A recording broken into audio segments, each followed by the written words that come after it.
भाजपा का घमंड का चक्कर में सारे चीज हो रहा है। बीजेपी का पास 240 है, इंडिया अलायंस का पास 240 है।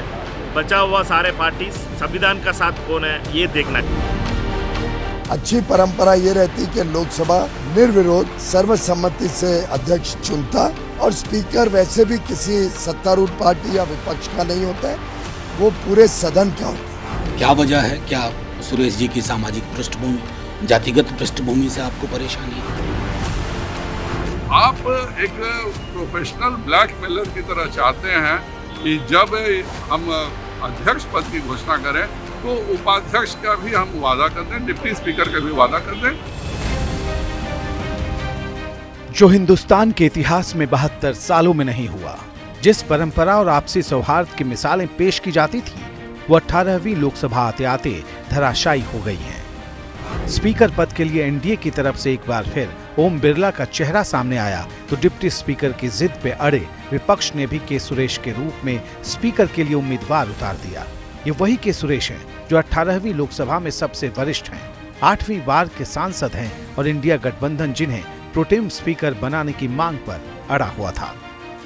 हर कोई चाहता था कि स्पीकर का फैसला सर्वसम्मति से हो। कांग्रेस भी इस पर राजी थी, लेकिन पेच फंस गया डिप्टी स्पीकर को लेकर।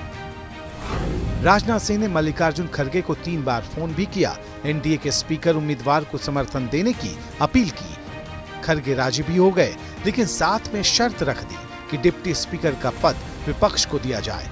जब राजनाथ सिंह का कोई जवाब नहीं आया तो इंडिया ब्लॉक ने प्रत्याशी उतार दिया।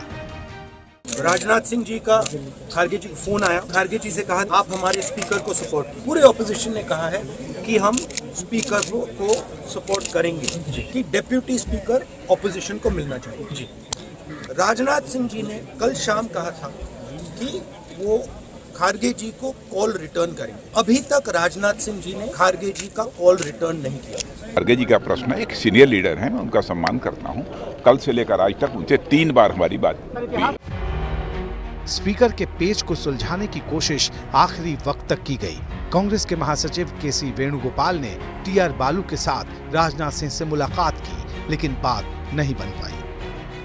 हम भी चाहता है स्पीकर पोजीशन में यूनानिमस सिलेक्शन होना चाहिए, हम भी चाहते हैं, but provided they should agree for deputy speaker also, that is a convention. Venugopal ji और टीआर बालू साहब आए थे। कांग्रेस पार्टी वेणुगोपाल साहब का कहना था कि आप उपाध्यक्ष का पद अभी आप इसी समय उसको स्वीकार करें। शर्तों के आधार पर वो लोकतंत्र चलाना चाहते हैं, दबाव की राजनीति करना चाहते हैं, तो ये लोकतंत्र में नहीं चलता है। इंडिया गठबंधन ने स्पीकर पद के लिए उम्मीदवार भले उतार दिया, लेकिन मालूम उसे भी है कि इस जंग को जीतने के लिए उसके पास जरूरी संख्या बल नहीं है। हालांकि संदेश साफ है कि अब विपक्ष को मिलने वाले हक से समझौता बिल्कुल नहीं होगा। जो हमारी राय पार्टी की है वो है कि उपाध्यक्ष विपक्ष का हो और बाकी बातें अभी सब सामने आ। तो एक तो विपक्ष से चर्चा करके नाम का ऐलान होना चाहिए। दूसरी बात, डिप्टी स्पीकर का पद कायदे से विपक्षों को मिलना चाहिए। अब 26 जून को जैसे ही लोकसभा की कार्यवाही शुरू होगी, सबसे पहले स्पीकर पद के लिए वोटिंग होगी और इस मतदान से विपक्ष कम से कम 2 बातों को साफ कर देगा। पहला ये कि सरकार को सदन के भीतर हर कदम पर परीक्षा से गुजरना होगा और दूसरा ये कि मोदी सरकार के खिलाफ इंडिया गठबंधन के अलावा और कितने दल साथ खड़े हैं।